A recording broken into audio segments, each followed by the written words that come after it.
দেখুন, যাদের বাড়িতে ছাদে, বারান্দায়, দেওয়ালে, ব্যালকনিতে অনেক সময় কি হয় দেখবেন অশ্বত্থ গাছ বেরিয়ে আসে।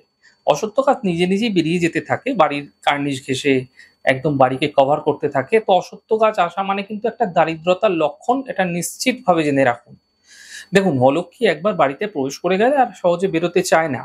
তাই জন্য বলছি, যাদের বাড়িতে ফ্ল্যাটে, বারান্দায়, ব্যালকনিতে সহজে যদি দেখছেন যে অশ্বত্থ গাছ হয়ে যাচ্ছে, বেরিয়ে যাচ্ছে, সেটাকে রবিবার দিন তুলে ফেলতে হয়। মাথায় রাখতে হবে, রবিবার দিনটি যেন পূর্ণিমা, একাদশী এবং অমাবস্যা না হয়। কিন্তু ফেলার আগে একটা নিয়ম আছে, সেটা বলে দিচ্ছি। সেটা হলো, রবিবার দিন সকালবেলা একটা পাতিলেবু নেবেন এবং একটা পাতিলেবুর মাঝখানটাকে একটুখানি চিড়ে একটা কাঁচা লঙ্কা নিয়ে একটু চিড়ে দেবেন। তারপর লেবু এবং লঙ্কাকে একসাথে একটা কালো সুতোর দিয়ে বেঁধে আপনারা কি করবেন, যেখানে অশ্বত্থ গাছ বেরিয়েছে তার তলায় আপনারা রেখে দিন বা তার মধ্যে পেঁচিয়ে দিন। তারপরে গাছ থেকে তুলে আপনারা লেবু লঙ্কা তুলে একসাথে কি করবেন, বাইরে ফেলে দিন।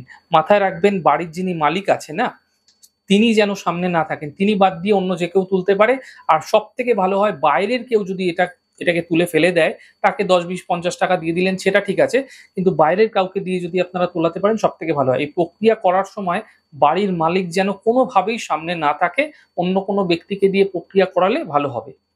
এই প্রক্রিয়াটা সঠিকভাবে করলে বাড়িতে অশ্বত্থ গাছ বেরোনোর প্রবণতা ধীরে ধীরে কমে যাবে, আর অলক্ষীর প্রবেশও কিন্তু দেখতে পাবেন না, যার যার কারণে আপনাদের জীবনে দরিদ্রতা প্রবেশ করছিল, সেখান থেকেও আপনারা বাঁচতে পারবেন।